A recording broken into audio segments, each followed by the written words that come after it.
ಶ್ರೀಗುರುಭ್ಯೋ ನಮಃ. ಹರಿಃ ಓಂ. ಶಂಕರಂ ಶಂಕರಾಚಾರ್ಯಂ ಗಾಯತ್ರೀಂ ಚ ಸರಸ್ವತೀಂ ಯಸ್ಮರೇಚ್ಛ್ರದ್ಧಯಾ ನಿತ್ಯಂ ಸೋಷ್ಣುತೆ ಪರಮಾಂಗತಿಂ.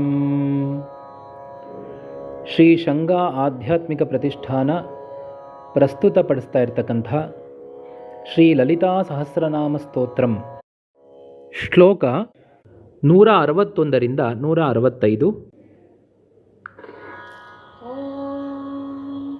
ಕಾರ್ಯಕಾರಣ ನಿರ್ಮುಕ್ತ ಕಾಮಕೇಲಿತರಂಗಿತ ಕನಕತಾಟಂಕ ಲೀಲಾ ವಿಗ್ರಹಧಾರಿಣಿ ಅಜಾಕ್ಷಯ ವಿನಿರ್ಮುಕ್ತ ಮುಗ್ಧಾ ಕ್ಷಿಪ್ರಪ್ರಸಾದಿನಿ ಅಂತರ್ಮುಖ ಸಮಾರಾಧ್ಯ ಬಹಿರ್ಮುಖ ಸುದುರ್ಲಭ ತ್ರಯೀ ತ್ರಿವರ್ಗ ನಿಲಯ ತ್ರಿಸ್ಥಾ ತ್ರಿಪುರಮಾಲಿನಿ ನಿರಾಮಯ ನಿರಾಲಂಬ ಸ್ವಾತ್ಮ ರಾಮಾ ಸುಧಾಸ್ಮೃತಿ ಸಂಸಾರ ಪಂಕ ನಿರ್ಮಗ್ನ ಸಮುದ್ಧರಣ ಪಂಡಿತ ಯಜ್ಞಪ್ರಿಯ ಯಜ್ಞಕರ್ತ್ರಿ ಯಜಮಾನ ಸ್ವರೂಪಿಣಿ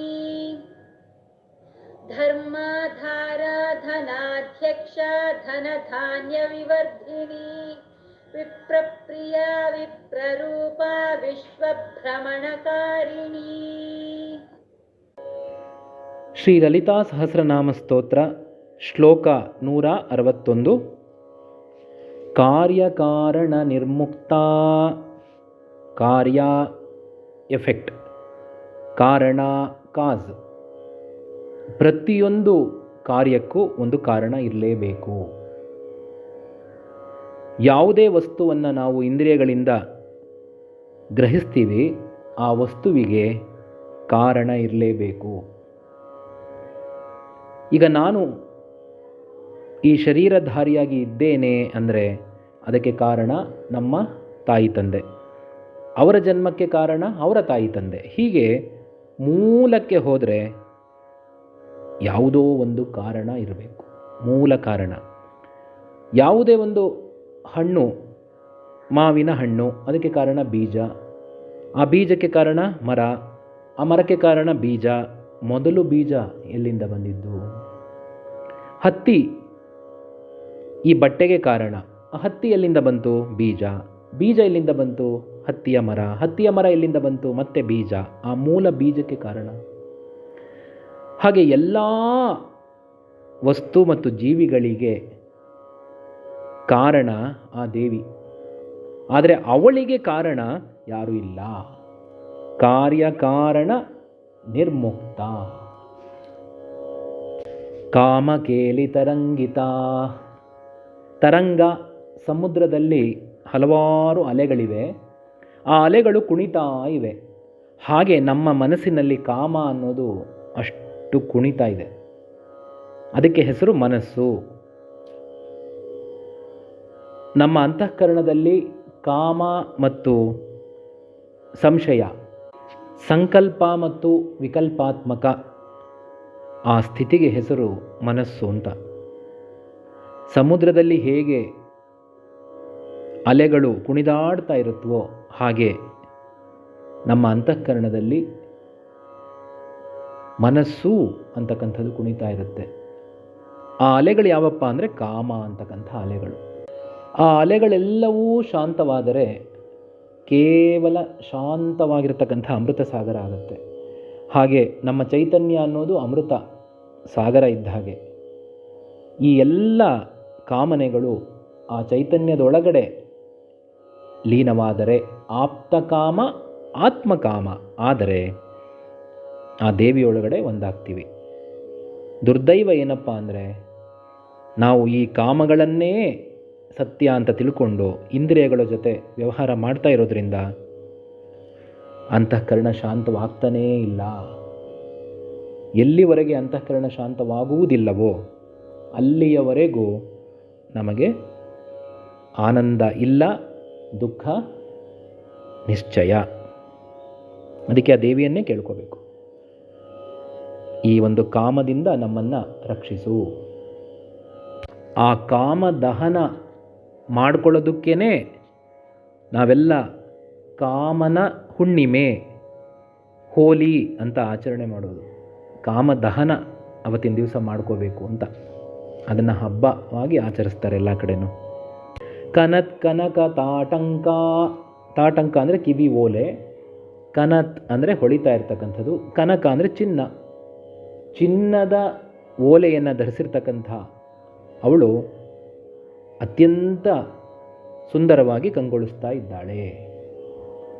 ಅಂದರೆ ಆ ದೇವಿ ಚಿನ್ನದ ವಾಲೆ ಇಟ್ಕೊಂಡಿದ್ದಾಳೆ, ಅದಕ್ಕೆ ಅವಳು ಕಂಗೊಳಿಸ್ತಾ ಇದ್ದಾಳೆ. ನಾವು ಅದಕ್ಕಾಗಿ ಇಟ್ಕೋಬೇಕು ಅಂತ ಅರ್ಥ ಅಲ್ಲ.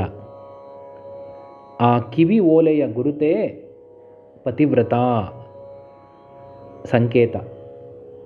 ಅವಳು ಕೇವಲ ಶಿವನಲ್ಲಿ ಐಕ್ಯಳಾಗಿದ್ದಾಳೆ ಅಂತ ಹೇಳಿ ಆ ತಾಟಂಕವನ್ನು ಧರಿಸಿದ್ದಾಳೆ.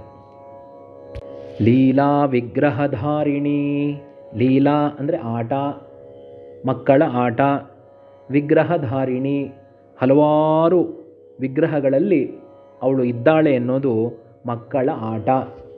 ಆ ದೇವಿ ವಿಷ್ಣುವಾಗಿ ಆಟಾಡ್ತಾ ಇದ್ದಾಳೆ, ಬ್ರಹ್ಮಳಾಗಿ ಆಟಾಡ್ತಾ ಇದ್ದಾಳೆ, ರುದ್ರನಾಗಿ ಆಟಾಡ್ತಾ ಇದ್ದಾಳೆ. ಹಲವಾರು ರೂಪಗಳನ್ನು ತಗೊಂಡು ಆಟವಾಡುವಂತೆ ನಮಗೆ ಕಾಣ್ತಾ ಇದೆ. ಆದರೆ ಅವಳಿಗೆ ಯಾವ ರೂಪವೂ ಇಲ್ಲ. ನಾವು ಯಾವ ವಿಗ್ರಹದಲ್ಲೂ ಆ ದೇವಿಯನ್ನು ಕಾಣಬೇಕಾಗಿಲ್ಲ. ನಾವು ಒಂದು ವೇಳೆ ಬೇರೆ ಬೇರೆ ಬೇರೆ ವಿಗ್ರಹಗಳಲ್ಲಿ ಅವಳನ್ನು ಕಾಣೋದಾದರೆ ಅದು ಕೇವಲ ಮಕ್ಕಳ ಆಟ ಅಷ್ಟೇ. ಮುಂದಿನ ನಾಮ ಅಜಾ. ಅಜೋ ನಿತ್ಯ ಶಾಶ್ವತೋಯಂ ಪುರಾಣ ನ ಹನ್ಯತೆ ಹನ್ಯಮಾನೇ ಶರೀರೇ. ಅವಳು ಚೈತನ್ಯ ಸ್ವರೂಪ ಆಗಿರೋದ್ರಿಂದ ಅವಳಿಗೆ ಹುಟ್ಟು ಇಲ್ಲ, ಹುಟ್ಟಿಲ್ಲದೆ ಇರೋದ್ರಿಂದ ಸಾವು ಕೂಡ ಇಲ್ಲ, ಯಾವಾಗಲೂ ಇರ್ತಕ್ಕಂಥವಳು. ಹಾಗಾಗಿ ಅವಳು ಹುಟ್ಟಿಲ್ಲ. ಕ್ಷಯ ವಿನಿರ್ಮುಕ್ತ. ಕ್ಷಯ ಅಂದರೆ ನಾಶ, ನಾಶದಿಂದ ಮುಕ್ತಳಾಗಿರ್ತಕ್ಕಂಥವಳು. ನಾಶ ಇಲ್ಲ. ನಾವು ಆ ದೇವಿಯಲ್ಲಿ ಸ್ಥಾನ ಪಡ್ಕೊಂಡ್ರೆ ನಮಗೂ ಕೂಡ ಹುಟ್ಟೂ ಇಲ್ಲ, ಸಾವು ಇಲ್ಲ. ನಾವೆಲ್ಲ ಹುಟ್ಟಿದ್ದೀವಲ್ಲ, ಹಾಗಾದರೆ ಮುಂದೆ ಒಂದಿನ ಸಾಯ್ತೀವಲ್ಲ, ಅದು ಕೇವಲ ದೇಹಕ್ಕೆ ಅಷ್ಟೆ. ದೇಹ ಹುಟ್ಟಿದೆ, ದೇಹ ಸಾಯುತ್ತಷ್ಟೆ. ನಾನು ಶುದ್ಧ ಚೈತನ್ಯನಾಗಿರೋದ್ರಿಂದ ನನಗೆ ಹುಟ್ಟೂ ಇಲ್ಲ, ಸಾವೂ ಇಲ್ಲ. ಮುಗ್ಧ, ಅತ್ಯಂತ ಮುಗ್ಧಳಾಗಿರ್ತಕ್ಕಂಥವಳು, ವೆರಿ ವೆರಿ ಇನ್ನೋಸೆಂಟ್. ಆ ಮುಗ್ಧತೆಯೇ ಸುಂದರ ರೂಪವನ್ನು ಕೊಡೋದು. ಯಾವಾಗ ಅಂತಃಕರಣದಲ್ಲಿ ಯಾವ ಯೋಚನೆಗಳು ಇರೋದಿಲ್ವೋ, ಯಾವ ವೃತ್ತಿಗಳು ಇರೋದಿಲ್ವೋ, ಅದಕ್ಕೆ ಹೆಸರು ಮುಗ್ಧ ಸ್ಥಿತಿ, ಶಾಂತ ಸ್ಥಿತಿ. ಆ ದೇವಿ ಮುಗ್ಧ ಸ್ವರೂಪಳು. ಆ ದೇವಿ ಮುಗ್ಧಳೂ ಹೌದು, ಜ್ಞಾನಿಯೂ ಹೌದು. ನಾವೆಲ್ಲ ಮದ್ದರು, ಜ್ಞಾನವೂ ಇಲ್ಲ, ಮುಗ್ಧತೆಯ ನಾಟಕ. ಆ ದೇವಿ ಶುದ್ಧ ಮುಗ್ಧ ಸ್ವರೂಪಳು. ಕ್ಷಿಪ್ರ ಪ್ರಸಾದಿನಿ. ಕ್ಷಿಪ್ರ ಅಂದರೆ ವೇಗವಾಗಿ, ಪ್ರಸಾದಿನಿ ಆನಂದವನ್ನು ಕೊಡ್ತಕ್ಕಂಥವಳು. ಆದಷ್ಟು ಬೇಗ ಯಾರು ಆ ದೇವಿಯನ್ನು ಪ್ರಾರ್ಥನೆ ಮಾಡ್ಕೊಳ್ತಾರೋ ಅವರಿಗೆ ಕೂಡಲೇ ಆನಂದವನ್ನು ಕೊಡ್ತಾಳೆ. ನಮಗೆ ಬೇಕಾಗಿರೋದು ಶ್ರದ್ಧಾ ಮತ್ತು ಭಕ್ತಿ ಅಷ್ಟೆ. ಅಂತರ್ಮುಖ ಸಮಾರಾಧ್ಯ.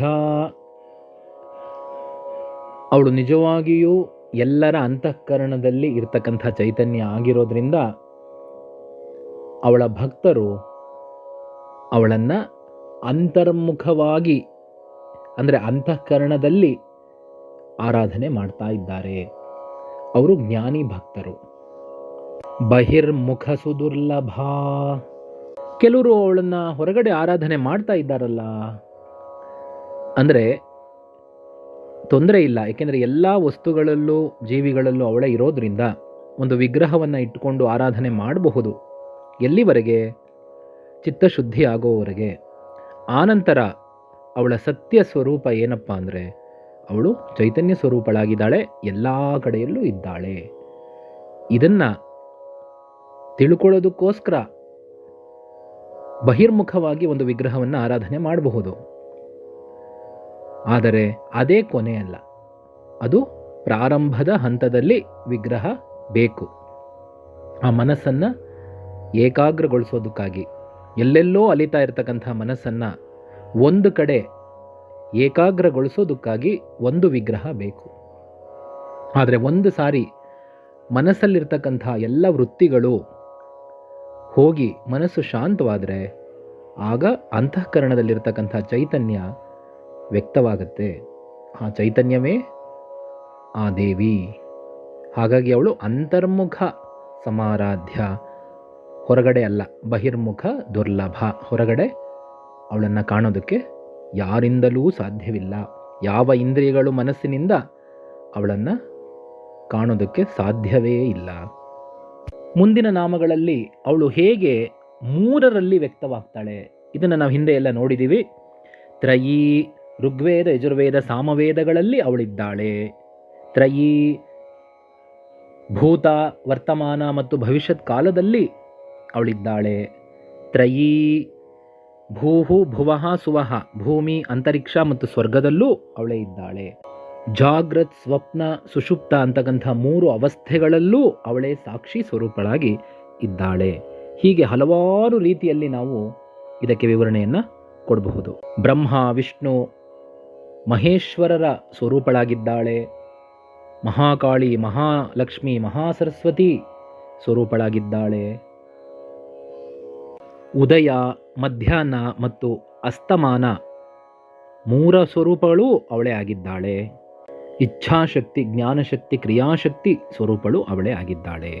ತ್ರಿವರ್ಗ, ಧರ್ಮ, ಅರ್ಥ, ಕಾಮ, ಹೀಗೆ 3 ವರ್ಗಗಳಲ್ಲೂ ಅವಳೇ ಇದ್ದಾಳೆ. ನಂತರ ಮೋಕ್ಷ, ಅವಳೇ ಆ ಮೋಕ್ಷವನ್ನು ಕೂಡ ಕೊಡೋದು. ಈ ಮೊದಲ 3 ವರ್ಗಗಳು ಅಭ್ಯುದಯ ಫಲಗಳನ್ನು ಕೊಟ್ಟರೆ ಮೋಕ್ಷ ಶಾಶ್ವತವಾದ ಆನಂದವನ್ನು ಕೊಡ್ತಕ್ಕಂಥದ್ದು.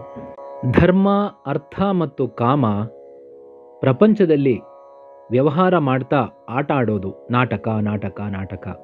ಮೋಕ್ಷ ಸತ್ಯವಾಗಿರ್ತಕ್ಕಂಥದ್ದು, ಆ ದೇವಿಯಲ್ಲಿಯೇ ಐಕ್ಯವಾಗ್ತಕ್ಕಂಥದ್ದು, ಅಲ್ಲಿ ಯಾವ ನಾಟಕವೂ ಇಲ್ಲ. ಈ 3 ವರ್ಗದಲ್ಲೂ ಅವಳೇ ಇರೋದು. ತ್ರಿವರ್ಗ ನಿಲಯ, ಮುಂದಿನ ನಾಮವೂ ಅದೇ ಅರ್ಥ. ತ್ರಿಸ್ಥಾ, ತ್ರಿಪುರಮಾಲಿನಿ, 3 ಪುರಗಳು, ಭೂಹು, ಭುವಃ, ಸುವಃ, ಅಥವಾ 3 ಶರೀರ, ಸ್ಥೂಲ, ಸೂಕ್ಷ್ಮ, ಕಾರಣ. ಈ 3 ಶರೀರಕ್ಕೂ ಅವಳೇ ಬೆಳಕು ಕೊಡ್ತಾ ಇರೋದು. ಹಾಗಾಗಿ ಅವಳು ತ್ರಿಪುರಮಾಲಿನಿ. ನಿರಾಮಯ, ನಿರಾಮಯ ಅಂದರೆ ಆರೋಗ್ಯವಾಗಿರೋದು ಅಂತ, ಯಾವುದೇ ರೋಗ ಇಲ್ಲದೆ ಇರತಕ್ಕಂಥದ್ದು. ಅವಳಿಗೆ ಶರೀರವೇ ಇಲ್ಲದೆ ಇರೋದ್ರಿಂದ ಯಾವ ರೋಗವೂ ಇಲ್ಲ. ನಿರಾಲಂಬ, ಯಾವ ಆಲಂಬನೆಯೂ ಇಲ್ಲ. ಮೊದಲು ಏನು ಮಾಡ್ತೀವಿ ನಾವು, ಪ್ರತಿಭೆಯನ್ನು ಇಟ್ಕೊಂಡು ಆ ದೇವಿಯನ್ನು ಆರಾಧನೆ ಮಾಡ್ತೀವಿ. ಆ ನಂತರ ಹೃದಯದಲ್ಲಿ ಅವಳು ಜ್ಯೋತಿ, ಓಂಕಾರ ಸ್ವರೂಪಳು ಅಂತ ಹೇಳಿ ಆಲಂಬನೆ ಮಾಡ್ತೀವಿ. ಆದರೆ ಯಾವ ಉಪಾಧಿಯೂ ಅವಳಿಗೆ ಇಲ್ಲ. ಯಾವುದನ್ನೂ ನಾವು ದೇವಿ ಅಂತ ನಿರ್ದಿಷ್ಟವಾಗಿ ಹೇಳೋದಕ್ಕೆ ಸಾಧ್ಯವೇ ಇಲ್ಲ. ಎಲ್ಲವೂ ಅವಳೇ ಆಗಿರೋದ್ರಿಂದ ಒಂದನ್ನು ಮಾತ್ರ ನಾವು ದೇವಿ ಅಂತ ಕರೆಯೋದಕ್ಕೆ ಸಾಧ್ಯವಿಲ್ಲ. ಸ್ವಾತ್ಮಾರಾಮ, ಎಲ್ಲರ ಹೃದಯದಲ್ಲಿ ಆತ್ಮಳಾಗಿ ಅವಳು ಆನಂದ ಪಡ್ತಾ ಇದ್ದಾಳೆ, ಆತ್ಮಾರಾಮಳಾಗಿದ್ದಾಳೆ. ಭಕ್ತರು ಆತ್ಮಾರಾಮ, ಆನಂದರಮಣ ಅಂತ ಹೇಳಿ ಅವಳನ್ನು ಆತ್ಮಸ್ವರೂಪಳು ಅಂತ ಆರಾಧನೆ ಮಾಡ್ತಾ ಇರ್ತಾರೆ. ಆತ್ಮರತಿ, ಆತ್ಮಕ್ರೀಡಾ.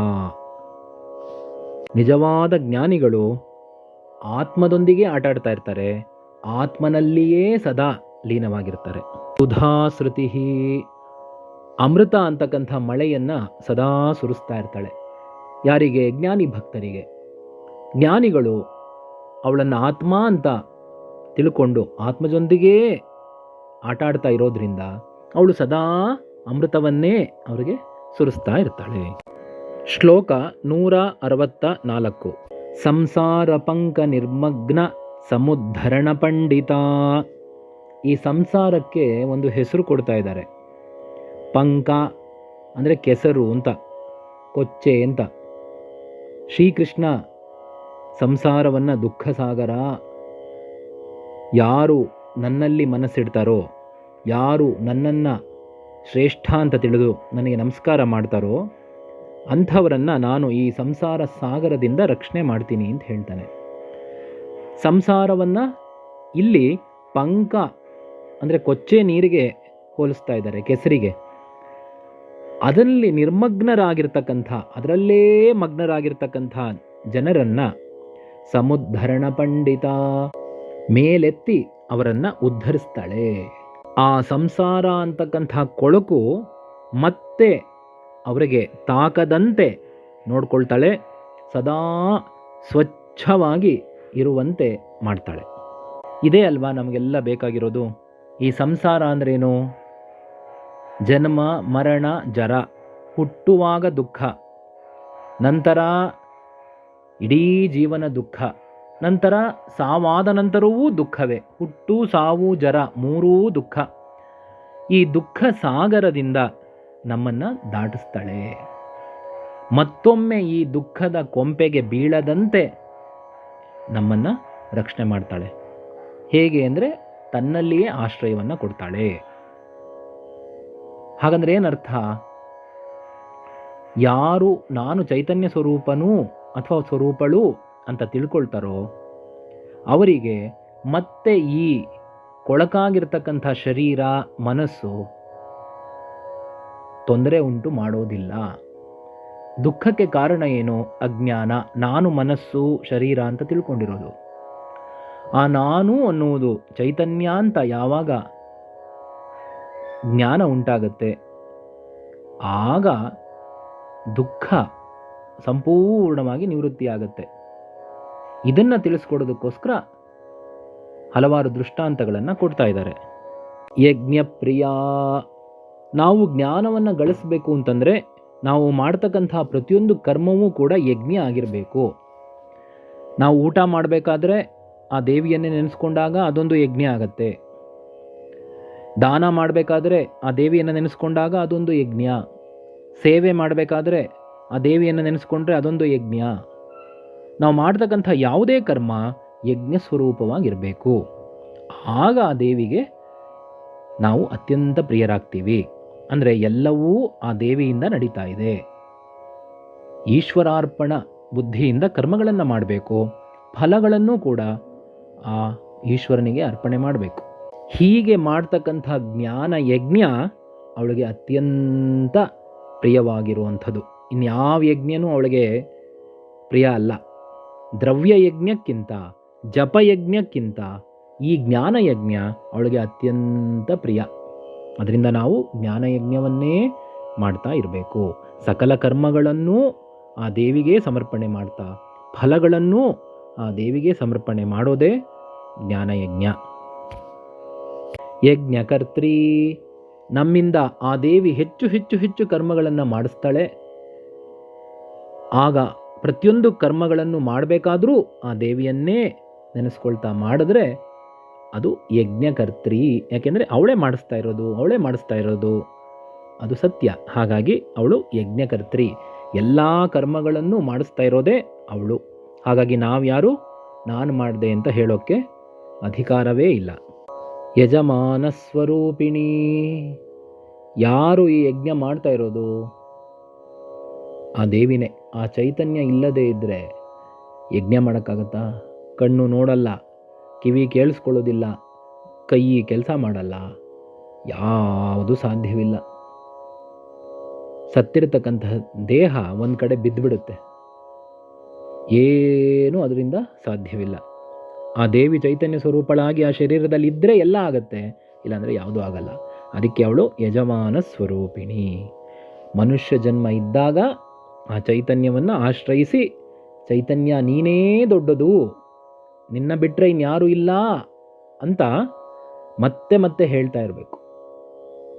ಮತ್ತೆ ಮತ್ತೆ ಅನುಭವಕ್ಕೆ ಬರ್ತಾ ಇರಬೇಕು. ಎಲ್ಲವೂ ಚೈತನ್ಯದಿಂದಲೇ ನಡೀತಾ ಇದೆ ಅಂತ.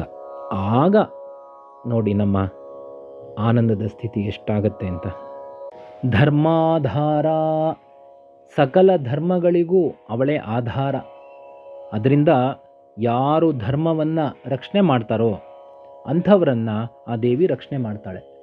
ಯಾವುದು ನನ್ನ ಧರ್ಮ, ಯಾವುದು ನಾನು ಧಾರಣೆ ಮಾಡಿ ನಾನಿಂಥದ್ದು ಮಾಡ್ತೀನಿ ಅಂತ ಒಪ್ಕೊಂಡಿದ್ದೀನೋ ಅದನ್ನು ಮಾಡೋದು.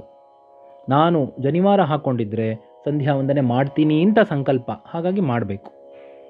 ನಾನು ಮದುವೆ ಮಾಡ್ಕೊಂಡಿದ್ರೆ ಹೆಂಡತಿ ಮಕ್ಕಳನ್ನು ನೋಡ್ಕೊಳ್ತೀನಿ, ಪಂಚಮಹಾಯಜ್ಞಗಳನ್ನು ಮಾಡ್ತೀನಿ ಅಂತಲೇ ಅರ್ಥ. ಅದನ್ನು ಮಾಡ್ಕೊಂಡು ಬರಬೇಕು. ಯಾವುದನ್ನು ನಾನು ಮಾಡ್ತೇನೆ ಅಂತ ಹೇಳಿ ಧಾರಣೆ ಮಾಡ್ಕೊಂಡಿದ್ದೀನೋ ಅದನ್ನು ಮಾಡೋದೇ ಧರ್ಮ. ಈ ಧರ್ಮಕ್ಕೆ ಆಧಾರ ಆ ದೇವಿ. ಮತ್ತೆ ಮತ್ತೆ ಆ ದೇವಿ ನಮಗೆ ಸ್ಮರಣೆ ಮಾಡಿ ಕೊಡ್ತಾ ಇರ್ತಾಳೆ. ನೋಡು, ಇದು ನಿನ್ನ ಧರ್ಮ, ನೀನು ಈ ರೀತಿಯೇ ಮಾಡಬೇಕು, ನೀನು ಒಂದು ವೇಳೆ ಅಧರ್ಮದಿಂದ ನಡೆದರೆ ಶಿಕ್ಷೆ ಆಗುತ್ತೆ ಅಂತ ನಮಗೆ ಕ್ಷಣ ಕ್ಷಣಕ್ಕೂ ಆ ಒಂದು ಸ್ಮರಣೆ ಆಗ್ತಾ ಇರುತ್ತೆ, ಪ್ರತಿಯೊಬ್ಬರಿಗೂ ಆಗ್ತಾ ಇರುತ್ತೆ.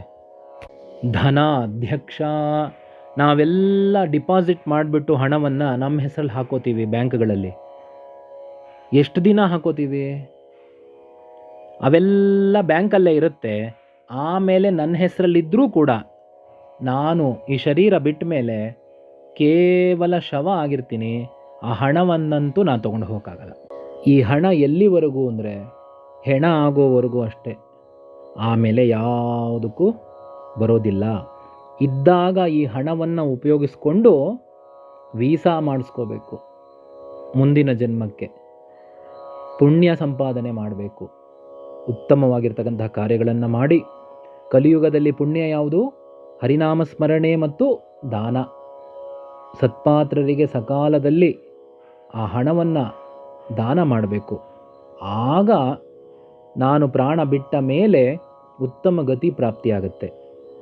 ಇಲ್ಲಪ್ಪ, ಆ ಹಣವನ್ನು ಉಪಯೋಗಿಸ್ಕೊಂಡು ಆ ದೇವಿಗೆ ಸೇವೆ ಮಾಡ್ತಾ ಸಕಲ ಜನರೂ ಆ ಭಗವತಿಯ ಸ್ವರೂಪ ಅಂತ ತಿಳಿದು ಕೊನೆಗೆ ಆ ಹಣದ ಮೇಲೆ ಪೂರ್ಣ ಆಸಕ್ತಿ ಕಡಿಮೆ ಆಗೋಗ್ಬಿಟ್ರೆ ನಾನು ಮೋಕ್ಷವನ್ನೇ ಪಡ್ಕೊಳ್ತೀನಿ, ಆ ಹಣ ನನ್ನದಲ್ಲ ಅನ್ನೋ ಭಾವನೆ ಇದ್ದರೆ ನನಗೆ ಮೋಕ್ಷವೇ ಸಿಗುತ್ತೆ. ಇದ್ದಾಗ ಇದು ಯಾವುದು ನನ್ನದಲ್ಲ ಅನ್ನೋದೇ ಮೋಕ್ಷ ಸ್ಥಿತಿ. ಎಲ್ಲವನ್ನೂ ನನ್ನ ತಲೆ ಮೇಲೆ ಹಾಕೊಳ್ಳೋದೇ ಸಂಸಾರ. ಅದಲ್ಲದೆ ಎಲ್ಲ ಹಣಕ್ಕೂ ಅಧ್ಯಕ್ಷ ಅವಳು. ಇದು ಯಾವುದು ನಮ್ಮದಲ್ಲ, ನಾವು ಯಾಕೆ ನಮ್ಮದು ಅಂತ ಹೇಳಬೇಕು? ಬೇರೆಯವ್ರ ಹಣವನ್ನು, ಬೇರೆಯವ್ರ ಆಸ್ತಿಯನ್ನು ನಾವು ನನ್ನದು ಅಂತ ಹೇಳೋಕ್ಕಾಗತ್ತಾ? ಆ ತರಹ ಹೇಳಿದ್ರೆ ಅವಿವೇಕ ಅಂತ ಹೇಳ್ತಾರೆ. ಅದರಿಂದ ನಾವು ವಿವೇಕವನ್ನು ತಾಳಿ ಇದೆಲ್ಲವೂ ಭಗವತಿಯದು ಅಂತಲೇ ಸತ್ಯವಾಗಿ ಹೇಳಬೇಕು. ಸುಮ್ಮನೆ ಇನ್ನೊಬ್ಬರಿಗೆ ಸಂತೋಷ ಆಗಲಿ ಅಂತ ಹೇಳೋದಲ್ಲ, ನಾನು ಮನಃಪೂರ್ವಕವಾಗಿ ಹೇಳಬೇಕು. ಆಗ ಏನಾಗುತ್ತೆ? ಧನಧಾನ್ಯ ವಿವರ್ಧಿನಿ. ನನ್ನ ಹತ್ರ 1 ಕೋಟಿ ಇದ್ದರೆ ಕೆಲವೇ ದಿವಸಗಳಲ್ಲಿ 10 ಕೋಟಿ ಆಗುತ್ತೆ. ಕೆಲವು ಧಾನ್ಯಗಳು ಮನೇಲಿದ್ದರೆ ಅದರ 10ರಷ್ಟು 20ರಷ್ಟು ಧಾನ್ಯಗಳು ಬರುತ್ತವೆ. ಕೊಟ್ಟಷ್ಟು ಧನ ಮತ್ತು ಧಾನ್ಯ ಅಭಿವೃದ್ಧಿ ಆಗುತ್ತೆ. ಇದರಲ್ಲಿ ಯಾವ ಸಂಶಯವೂ ಇಲ್ಲ. ಕೊಟ್ಟಷ್ಟು ಜಾಸ್ತಿ ಆಗ್ತಾ ಇರುತ್ತೆ. ವಿಪ್ರಪ್ರಿಯ. ವಿಪ್ರ ಅಂದರೆ ವೇದಾಧ್ಯಯನವನ್ನು ಮಾಡಿರ್ತಕ್ಕಂಥ ಪಂಡಿತ, ಪ್ರಜ್ಞಾವಂತ, ವಿಶೇಷ ಪ್ರಜ್ಞೆಯನ್ನು ಉಳ್ಳವನು. ವೇದಾಧ್ಯಯನ ಮಾಡಿರ್ತಕ್ಕಂಥವನು ಆ ದೇವಿಗೆ ಅತ್ಯಂತ ಪ್ರಿಯನು. ಯಾರು ವೇದಾಧ್ಯಯನ ಮಾಡ್ತಾರೋ ಅಂಥವ್ರನ್ನ ಕಂಡ್ರೆ ಆ ದೇವಿಗೆ ಅತ್ಯಂತ ಪ್ರೀತಿ. ನೋಡಿ, ವಿಪ್ರರೂಪ ಅಷ್ಟೇ ಅಲ್ಲ, ಆ ವೇದ ಮಂತ್ರಗಳೇ ಆ ದೇವಿಯ ಸ್ವರೂಪ. ಹಾಗಾಗಿ ವೇದ ಮಂತ್ರಗಳು ಅತ್ಯಂತ ಪವಿತ್ರವಾಗಿರ್ತಕ್ಕಂಥದ್ದು. ಯಾರು ವೇದ ಮಂತ್ರಗಳನ್ನು ಪ್ರತಿನಿತ್ಯ ಅನುಷ್ಠಾನದಲ್ಲಿ ಇಟ್ಕೊಂಡಿದ್ದಾರೋ ಅವರು ಆ ದೇವಿಗೆ ಅತ್ಯಂತ ಪ್ರಿಯರಾಗ್ತಾರೆ. ಅವರಿಗೆ ಒಂದಲ್ಲ ಒಂದು ಸುದಿನ ಸತ್ಯ ಯಾವುದು ಅಂತ ಆ ದೇವಿ ತಿಳಿಸ್ಕೊಡ್ತಾಳೆ. ಅಂತಃಕರಣದಲ್ಲಿ ಅವರಿಗೆ ಜ್ಞಾನ ಉಂಟಾಗೇ ಆಗತ್ತೆ. ಅಜ್ಞಾನ ಅನ್ನೋದು ಪೂರ್ಣವಾಗಿ ಹೊರಟೋಗುತ್ತೆ. ಪ್ರತಿ ಬಾರಿ ವೇದ ಮಂತ್ರಗಳನ್ನ ಹೇಳ್ತಾ ಇರುವಾಗ ಮನಸ್ಸು ಶುದ್ಧ ಆಗ್ತಾ ಬರುತ್ತೆ. ಕೊನೆಗೊಂದಿನ ಮನಸ್ಸು ಪೂರ್ಣ ಶುದ್ಧವಾಗಿ ಶಾಂತದ ಸ್ಥಿತಿಗೆ ಬಂದ್ಬಿಡುತ್ತೆ. ಓಂ ಶಾಂತಿ ಶಾಂತಿ ಶಾಂತಿ ಅಂತಲೇ ಹೇಳೋದು. ಪ್ರತಿಯೊಂದು ವೇದ ಮಂತ್ರ ಹೇಳಿದ ನಂತರ ಶಾಂತಿ ಅಂತಲೇ ಹೇಳೋದು. ಆ ಶಾಂತ ಸ್ಥಿತಿಗೆ ಬಂದೇ ಬರ್ತಾರೆ. ಆ ಶಾಂತ ಸ್ಥಿತಿಯೇ ಆ ಭಗವತಿಯ ಸ್ವರೂಪ. ವಿಶ್ವಭ್ರಮಣಕಾರಿಣಿ. ಇಡೀ ವಿಶ್ವದಲ್ಲಿ ನಾವು ಒಳಗಡೆ ಕೂತಿದ್ದೀವಿ, ಒಂದು ಬಾಲ್ ತರಹ. ಅವಳು ಅದನ್ನು ತಿರುಗಿಸ್ತಾ ಇದ್ದಾಳೆ. ಇಡೀ ವಿಶ್ವವನ್ನೇ ಅವಳು ತಿರುಗಿಸ್ತಾ ಇದ್ದಾಳೆ ಚಕ್ರದಂತೆ. ನಾವು ಜ್ಞಾನಿಗಳಾಗಿ, ವಿವೇಕಿಗಳಾಗಿ ಆ ದೇವಿಯಲ್ಲಿ ಆಶ್ರಯ ಪಡ್ಕೊಂಡ್ರೆ ನಾವು ಆ ದೇವಿ ಜೊತೆ ಸೇರಿ ಇಡೀ ವಿಶ್ವವನ್ನೇ ತಿರುಗಿಸ್ತಾ ಇರಬಹುದು. ಆಯ್ಕೆ ನಮಗೆ ಬಿಟ್ಟಿರೋದು. ನಾವು ದೇವಿಯಲ್ಲಿ ಐಕ್ಯರಾಗಿ ಕೃತಕೃತ್ಯರಾಗಬಹುದಾ ಅಥವಾ ವಿಶ್ವದಲ್ಲಿಯೇ ಎಲ್ಲರ ಜೊತೆ ಸೇರಿಕೊಂಡು ಆಟ ಆಡ್ತಾ ನಾವು ತಿರುಗ್ತಾ ಇರಬಹುದು. ಅದು ನಮಗೆ ಬಿಟ್ಟಿದ್ದು.